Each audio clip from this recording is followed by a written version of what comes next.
meditar en la palabra de Dios, que busquemos en nuestras Biblias. Juan, capítulo 5. En esta oportunidad vamos a meditar desde el versículo 30 hasta el 47, ¿ya? Les repito, Juan 5, desde el 30 al 47.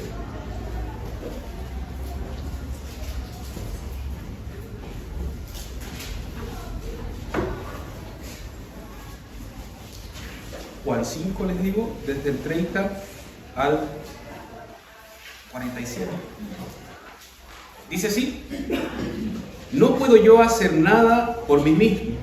Según oigo, así juzgo, y mi juicio es justo, porque no busco mi voluntad, sino la voluntad del que me envió, la del Padre. Si yo doy testimonio acerca de mí, mi testimonio no es verdadero. Otro es el que da testimonio acerca de mí, y sé que el testimonio que da de mí es verdadero. Vosotros enviasteis mensajeros a Juan, y él dio testimonio de la verdad. Pero yo no recibo testimonio de hombre alguno, mas digo esto para que vosotros seáis salvos. Él era antorcha que ardía y alumbraba, y vosotros quisisteis regocijaros por un tiempo en su luz. Mas yo tengo mayor testimonio que el de Juan, porque las obras que el Padre me dio para que cumpliese, las mismas obras que yo hago, dan testimonio de mí, que el Padre me ha enviado. También el Padre me envió a dar testimonio de mí. Nunca habéis oído su voz, ni habéis visto su aspecto, ni tenéis su palabra morando en vosotros, porque a quien Él envió vosotros no creéis. Escudriñad las Escrituras, porque a vosotros os parece que en ellas tenéis vida eterna, y ellas son las que dan testimonio de mí, y no queréis venir a mí para que tengáis vida. Gloria de los hombres no recibo, mas yo os conozco, que no tenéis amor de Dios en vosotros. Yo he venido en nombre de mi Padre, y no me recibís. Si otro viniere en su propio nombre, a ese recibiréis. ¿Cómo podéis vosotros creer? Pues recibís gloria los unos de los otros, si no buscáis la gloria que viene del Dios único. No penséis que yo voy a acusaros delante del Padre. Hay quien os acusa, Moisés, en quien tenéis vuestra esperanza. Porque si creyereis a Moisés, me creeríais a mí, porque de mí escribió él. Pero si no creéis a sus escritos, ¿cómo creeréis a mis palabras? Les invito a inclinar su rostro, hermanos, para poder orar.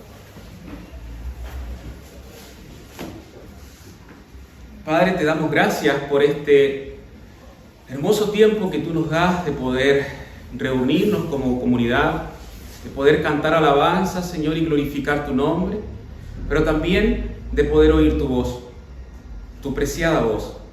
Te rogamos puedas tú, Señor, preparar nuestros oídos y nuestros corazones estén atentos, porque lo que nosotros necesitamos cada día de nuestras vidas es oír tu palabra, es ser edificados, es ser consolados, es escucharte, Señor, es saber lo que tú tienes para nuestras vidas, pero sobre todas las cosas es poder conocer a nuestro Señor Jesucristo a través de ella. Disponemos este tiempo en tu mano. Te ruego tú puedas obrar en mi vida y pueda yo ser instrumento, Señor, fiel a ti, y tu Espíritu Santo pueda obrar de tal forma que podamos oírte, que podamos oír esa dulce voz y ser consolados, edificados, si es necesario también exhortados a través de ella. En el nombre de nuestro Señor Jesucristo oramos. Amén. Hace un tiempo atrás conversaba con algunos hermanos sobre nuestra vida en un comienzo en el cristianismo. Y todos los que estábamos en aquel lugar concluíamos que si cada uno de nosotros de algún modo hablara acerca del testimonio que Dios ha hecho en su vida desde el comienzo, creo que todos estaríamos horas hablando cómo Dios ha hecho milagros, ha provisto a nuestras vidas, o también de cómo Dios, por ejemplo, hizo llegar el Evangelio a nosotros. Creo que si nosotros, por ejemplo, hoy día cada uno de nosotros estuviera aquí presente y empezara a hablar acerca de cómo Dios ha obrado en su vida, yo creo que faltarían días para que cada uno pudiera dar a conocer las obras que Dios ha hecho en nosotros. porque de algún modo todo creyente es testigo de lo que Dios hace en su vida. Dios no solo nos hace salir el sol sobre justos e injustos, Dios a nosotros por amor nos ha provisto de infinitas cosas. Cuando necesitamos alimento, Dios nos provee. Cuando hay escasez económico, Dios provee a nuestras vidas. Y de algún modo se cumple la palabra de Dios que dice que Él es fiel para con nosotros. Nosotros sin duda somos infieles, pero Él siempre permanece fiel.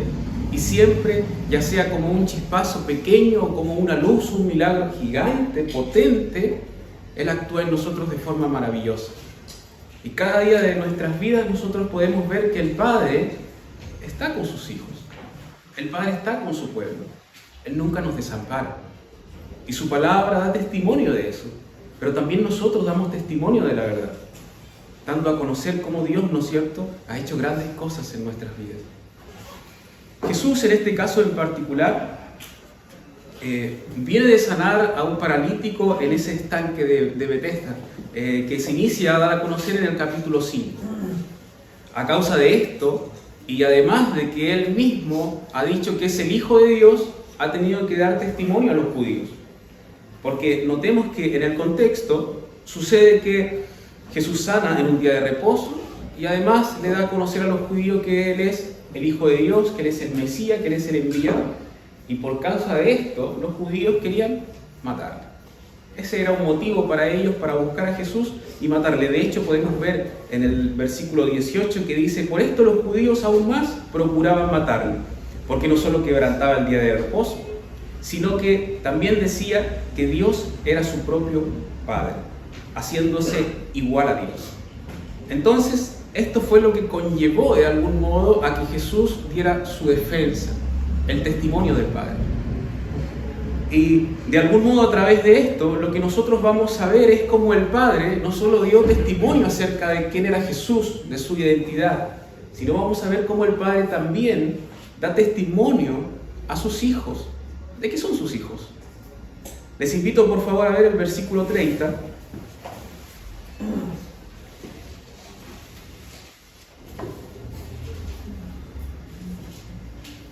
Dice: no puedo hacer yo nada por mí mismo. Según oigo, así juzgo, y mi juicio es justo, porque no busco mi voluntad, sino la voluntad del que me envió, la del Padre. Si hay algo en que todos quizás concordamos, es que todos en nuestra niñez, sobre todo adolescencia, fuimos rebeldes a nuestros padres. Yo debo reconocer que fui un hijo muy rebelde a mi padre, especialmente en mi adolescencia. Pero hoy en día yo estoy como padre educando a dos gemelas que están viviendo el proceso de adolescencia. Imagínense, si ustedes quizás que tengan uno ya es suficiente, imagínense yo que tengo dos y viviendo el mismo periodo juntos. En conjunto con mi esposa nos apoyamos en esto porque es difícil, pero hay algo interesante de esto y es que es un periodo que todo adolescente vive. Y por un motivo en particular, yo no, de psicología no sé mucho, debo reconocer, pero ellos están buscando de algún modo como su propia identidad en ese periodo. Y de algún modo en particular ellos se alejan del padre, porque quieren como empezar a vivir una vida de adultos en su adolescencia y empiezan a formar esa identidad, y eso les lleva a ellos a ser rebeldes con sus padres, a ser desobedientes, de algún modo a veces también a responder de manera negativa. Y para nosotros como padres claramente es pesado, es difícil sobrellevar esa situación, pero ahí yo me puedo reflejar de cómo yo en un momento también fui con mis padres, y ustedes también a través de sus hijos, y van a recordar que efectivamente también fueron rebeldes en algún momento. La madre de Jesús, María, en este caso creo que fue bendecida de manera enorme, ¿no? Porque ella crió un hijo que nunca fue rebelde, un hijo perfecto, un hijo que nunca fue desobediente a su padre. Yo creo que María es un ejemplo increíble, ¿no? Y ojalá algún día nos tocara tener un hijo así, ¿no? Que no fuera rebelde, que fuera obediente. Porque Jesús, en este caso en particular, fue perfecto a lo largo de toda su vida. Nunca desobedeció a su madre, pero sobre todo nunca desobedeció a su Padre que está en los cielos. Él siempre buscó hacer la voluntad de Dios. Es difícil comprenderlo desde nuestra perspectiva humana, pero es lo que la Biblia nos enseña. Que Jesús, a lo largo de toda su vida, nunca pecó. Él fue obediente, dice su palabra, hasta la muerte y muerte de cruz. Juan, capítulo 6, versículo 38 nos dice: porque he descendido del cielo no para hacer mi voluntad, sino la voluntad del que me envió, la del Padre. El mayor propósito de Jesús a lo largo de su vida fue hacer la voluntad del Padre. Fue el ser obediente al Padre. Y su mayor motivación fue brindarle gloria, honor. E incluso en su muerte glorificó al Padre siendo obediente a Él. Ya que hay algo maravilloso que nos enseñan las Escrituras, y es que si bien Jesús vino a morir por nuestros pecados, su prioridad no éramos nosotros. Su prioridad siempre fue el Padre. Fue hacer su voluntad. Y como consecuencia trajo consigo que muriera por nuestros pecados.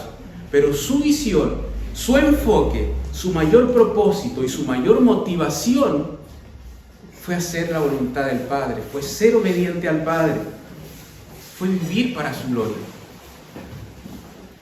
Entonces, si hay algo en particular en Él, el que Él fue un hijo totalmente perfecto y sigue siendo perfecto, está sentado a la diestra de Dios, gobernando por sobre todo cuanto existe como un hijo perfecto, obediente, que buscó hacer la voluntad del Padre. Sin embargo, si hay algo que nosotros debemos reconocer como hijos del Padre, es que en varias ocasiones somos rebeldes. Cuando Dios obra en nuestras vidas, cuando Dios nos llama, en nosotros surge un deseo de hacer la voluntad del Padre. Surge un deseo de buscarle, de conocerle, de vivir para su gloria. Pero a lo largo de nuestro periodo tenemos bastantes tropiezos que nos llevan a alejarnos del Padre, que nos llevan a ser desobedientes al Padre, que nos llevan a vivir en cierta medida en rebeldía al Padre. Pero hay algo también que sucede en nosotros, es que en muchas ocasiones vivimos como los adolescentes, viviendo independientes al Padre, queriendo hacer la voluntad de Dios por nuestras propias fuerzas. Y muchas veces nos pasa que por estar tan preocupados de nuestro trabajo, de nuestra familia, de nuestra vida cotidiana, que nos damos cuenta que hemos estado viviendo sin la ayuda del Padre, creyendo que podemos ser fieles a Dios sin su ayuda, creyendo que podemos amar al prójimo sin su ayuda, creyendo que podemos vivir una vida cristiana conforme a los parámetros bíblicos sin su ayuda. Y eso sucede cuando nosotros estamos peregrinando sin tener una relación con Él, sin buscarlo a través de su palabra, sin dedicar tiempo a la oración.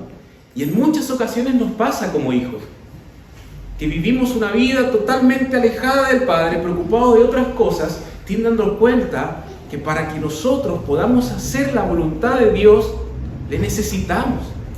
Porque es su voluntad la que debemos hacer, y tomando en cuenta que somos pecadores, que no somos como Jesús, no somos perfectos. Por lo tanto, para yo poder hacer la voluntad del Padre, debo vivir en una intimidad con Él. Y todos aquí, yo creo que ninguno de nosotros diría: ¿sabes qué? Yo no quiero hacer la voluntad del Padre.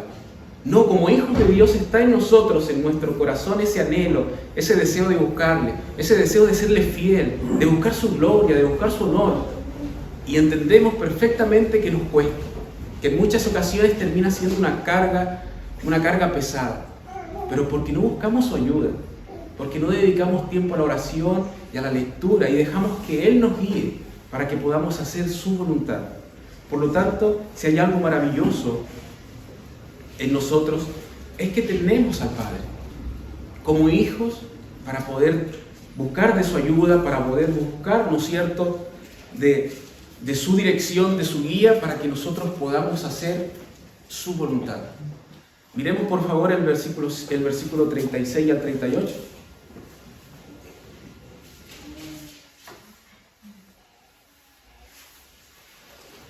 Dice: mas yo tengo mayor testimonio que el de Juan, porque las obras que el Padre me dio para que cumpliese, las mismas obras que yo hago, dan testimonio de mí, que el Padre me ha enviado. También el Padre me envió a dar testimonio de mí. Nunca habéis oído su voz ni habéis visto su aspecto, ni tenéis su palabra morando en vosotros, porque a quien envió vosotros no creéis. Álvaro Tais, que es de Brasil, él se hace llamar Henri Cristo, no sé, a lo mejor alguno de ustedes ha escuchado de él. Según se cuenta, en el 82, él estando ayunando tuvo una revelación.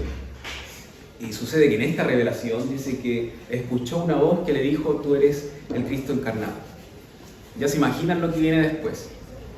Él hoy en día vive con 12 discípulos, ¿ya? 3 hombres y 9 mujeres. Predica de su vida, noten esto, que interesante y bien raro, la verdad.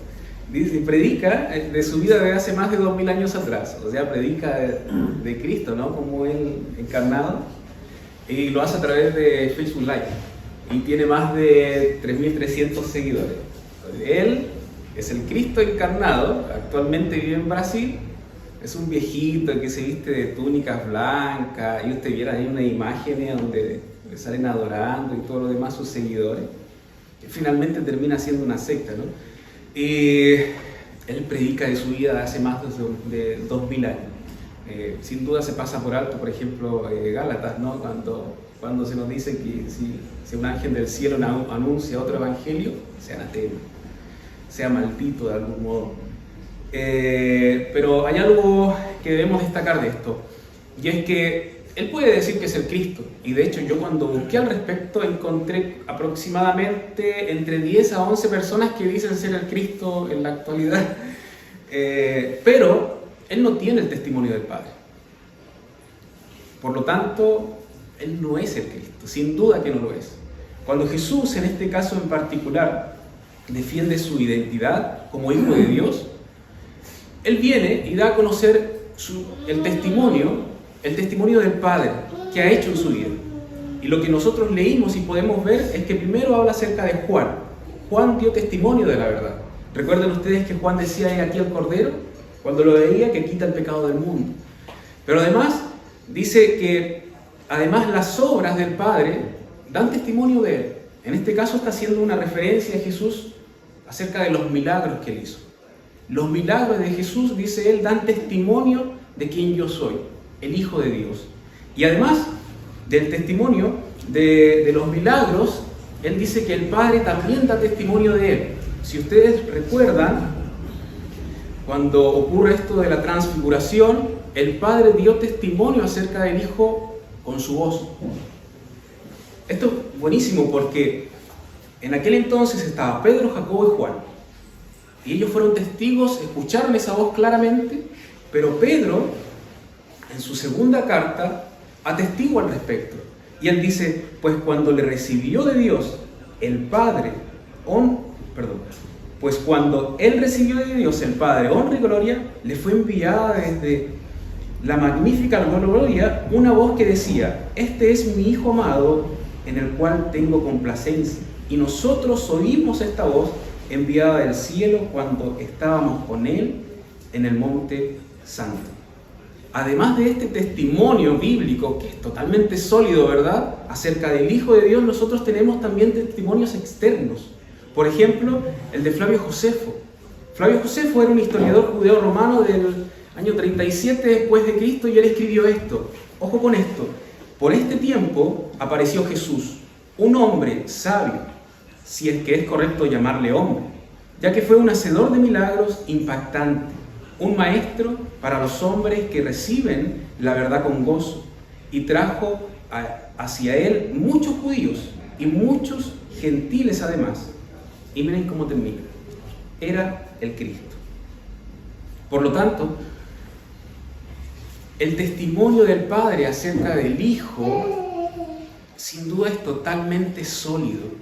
Y él, Jesús, le da a conocer a los judíos el testimonio del Padre, y sin duda ellos, que estaban con sus corazones entenebrecidos, no buscaron acerca de él y tampoco le creyeron, sin duda.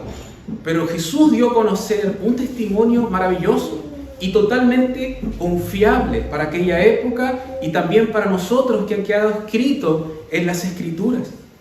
Por lo tanto, si hay algo que el Padre nos está dando a conocer como hijos, es que nosotros tenemos el testimonio del Hijo, un testimonio confiable en quien podemos descansar.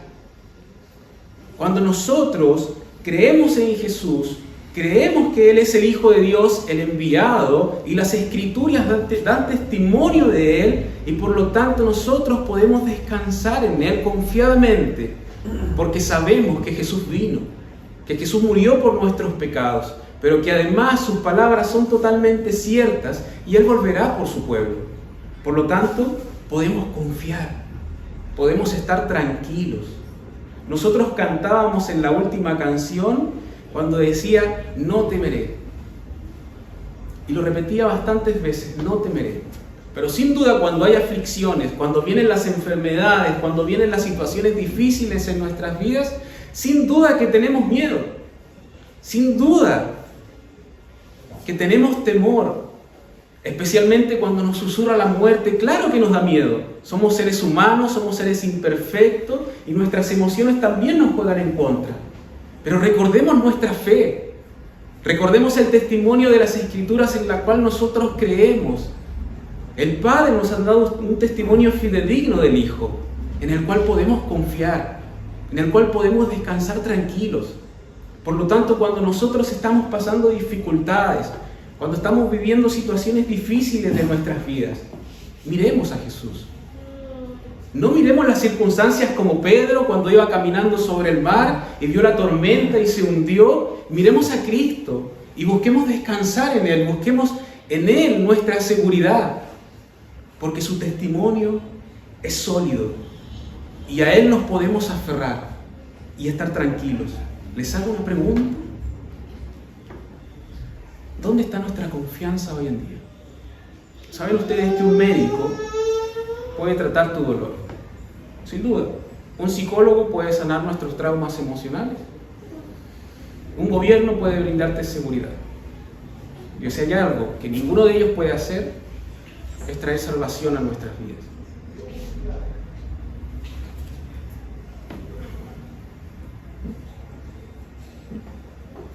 El Padre nos ha dado al Hijo, y con el Hijo nos ha brindado una salvación eterna, impagable, y nos ha dejado un testimonio maravilloso de Él. No quitemos la vista de Jesús. Recordemos que Él está con nosotros siempre. Y si nos invita a ir a su palabra, es para recordar que ese testimonio de Él es totalmente cierto. Y que cuando tú estás pasando dificultad, Él está contigo. Porque Él es verdad. No fue en vano cuando Él dijo, yo soy la verdad y la vida. Él está con nosotros. Por lo tanto, cuando estemos pasando dificultades, miremosle a Él y busquemos en Él tranquilidad, paz, consuelo si es necesario, porque le tenemos a Él y Él estará con nosotros siempre. El Padre, además de eso, nos ha dado un testimonio en las Escrituras totalmente eterno. Miremos por favor el versículo 39 al 40.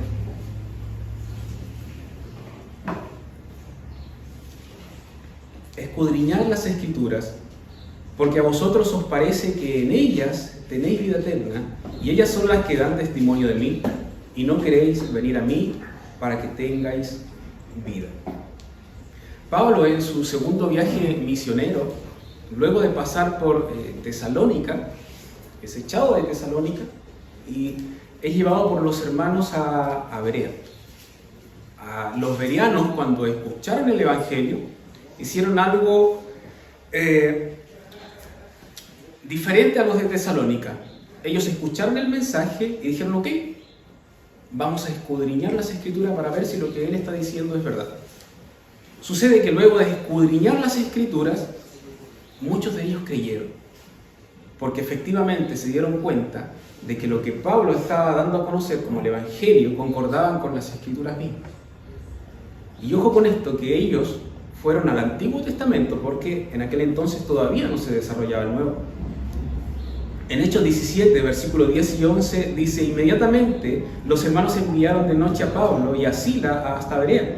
Y ellos, habiendo llegado, entraron en la sinagoga de los judíos, y estos eran más nobles que los que estaban en Tesalónica, pues recibieron la palabra con toda solicitud, escudriñando cada día las escrituras para ver si estas cosas eran así.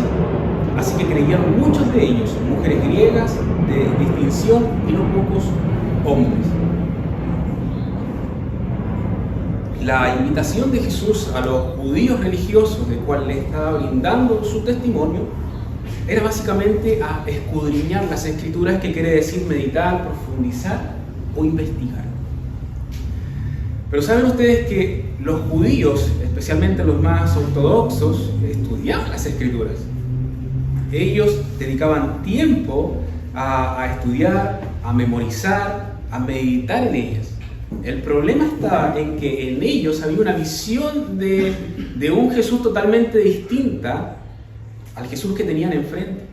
Porque ellos no esperaban un Jesús que viniera a resolver el problema del pecado, el problema espiritual del hombre. Lo que estaban esperando era básicamente un Mesías que tuviera algún poder político o militar para que los pudiera rescatar de la esclavitud de Roma. Esa es la visión que ellos tenían de Jesús. Por lo tanto, cuando Jesús les da a conocer todo esto y les invita a escudriñar las escrituras, claramente cuando ellos iban, estudiaban, meditaban en ellas, desde por lo menos el periodo oscuro, desde los 400 años en adelante, lo que ellos encontraban y esperaban era un Jesús que los libertara de esa esclavitud. Y ese no es el Jesús que tenían enfrente. Tenían un Jesús que vino a resolver un dilema mayor, que era nuestro pecado. Ahora bien, el privilegio que nosotros tenemos como creyentes, como hijos de Dios, no solo el testimonio, ¿no es cierto?, de Jesús que hemos venido hablando, sino además, por gracia, tenemos un tesoro maravilloso en las Escrituras a la hora de escudriñar su palabra. Y es básicamente la promesa de la vida eterna. Cuando usted y yo vamos a las Escrituras, meditamos, estudiamos seriamente, escarbamos en ella, lo que vamos a encontrar es a Jesús en toda su palabra. Jesús les invita a los judíos a escudriñar, y ellos van a escudriñar el Antiguo Testamento. Nosotros tenemos el Antiguo y el Nuevo Testamento para escudriñarlos, y en todo él lo que nosotros hallamos es el testimonio del Hijo. Y es interesante esto, porque cuando usted va, por ejemplo, a Deuteronomio, puede hallar a Jesús. Y eso mismo le viene a decir más adelante a los judíos. Nosotros tenemos ese privilegio único de poder venir, escudriñar las Escrituras y poder deleitarnos en Cristo a través de toda ella. Todas las Escrituras hablan de Él, dan testimonio de Él, dan a conocer a Jesús desde el principio, desde ese protoevangelio en Génesis hasta el final, cuando se nos habla que Jesús viene pronto. Toda la verdad habla de nuestro Señor Jesucristo, y nosotros como creyentes, por gracia de Dios, no solo somos hijos que contemplamos el testimonio de Cristo a través de Juan 5, sino lo podemos contemplar a través de toda la Biblia, y a través de toda la Biblia nos podemos deleitar en Él y gozarnos en su palabra, sabiendo que cuando yo voy al principio puedo ver a mi Señor, y cuando voy al final puedo contemplar sus promesas, sabiendo de que mi Señor viene pronto. Toda la Biblia nos habla de nuestro propio Señor Jesucristo, desde cómo Él en un principio se habla de sus promesas, cómo Él viene como el Redentor a dar su vida por nuestros pecados, cómo Él resucita de entre los muertos, y cómo se nos habla de que Él volverá pronto por su iglesia. Es maravilloso el privilegio que nosotros tenemos. Sin embargo, debemos pensar que teniendo su palabra en muchas ocasiones descuidamos nuestra mirada de Él y nos deleitamos en otras cosas. En muchas ocasiones nuestra mirada está en el mundo, está lo que el mundo nos ofrece. Nos esforzamos en buscar cosas que este mundo nos puede otorgar. Descansamos en nuestro trabajo, nos esforzamos por hacer cosas buenas en ellas, dedicamos tiempo a nuestra familia, pero ¿cuánto tiempo nos esforzamos para escudriñar, para meditar en la palabra, para disfrutar de su palabra? ¿Cuánto tiempo dedicamos al día en conocer a nuestro Señor?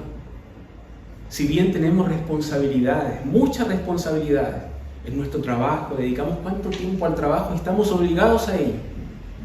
Pero también como hijos tenemos el privilegio de poder escudriñar su palabra y debemos tomar peso a ello. Porque no todo el mundo puede venir y disfrutar y deleitarse de las Escrituras. Nosotros sí. Por lo tanto, tenemos que dedicar tiempo a ello. Las dificultades de esta vida, las responsabilidades que todos tenemos, sin duda nos quitan la mirada de las Escrituras y nos quitan el privilegio de deleitarnos en ellas. Pero nosotros debemos ser responsables y apartar siempre un tiempo como hijos de Dios para buscar al Señor. Recordemos lo que hablábamos al principio. No podemos hacer la voluntad del Padre por nuestras propias fuerzas. Debemos venir a su palabra. Debemos ser ayudados por Él para que nosotros podamos cumplir su palabra. Por lo tanto, necesitamos de Jesús diariamente, a lo largo de todas nuestras vidas. Y el Padre, teniendo conocimiento de aquello, nos ha dado un testimonio maravilloso. Y además, nos ha dispuesto de su palabra para que podamos peregrinar con su ayuda. Este mundo es pasajero, hermanos. Las penurias son efímeras, las tribulaciones son breves, y ninguna de ellas se compara a la vida eterna dada por el Padre a sus hijos y dejada como testimonio en su palabra. Por lo tanto, como hijos de Dios, recordemos esto, meditemos en esto, escarbemos en esto y sigamos escarbando hasta que podamos hallar ese tesoro maravilloso que es Jesús. Oremos. Padre, te damos gracias porque no mereciendo absolutamente nada de ti, nos has dado un tesoro único a nuestro Señor. Gracias te damos porque tú has dado un testimonio y lo has dejado plasmado por la eternidad a través de tu palabra. Nuestro Señor Jesucristo vino a este mundo. Sus milagros hablaron del testimonio del Padre. Tu palabra se oyó y tus discípulos se escucharon. Personas externas a la fe escribieron acerca de nuestro Señor. Y tú hoy, por gracia, has acercado tu palabra, y tu palabra, a través de todas sus hojas, nos hablan de ello. Ellas son una luz maravillosa que viene a nuestro corazón y a nuestra mente, que nos dice: Cristo vino. Su testimonio es fidedigno. En Él puedes confiar y estar tranquilo.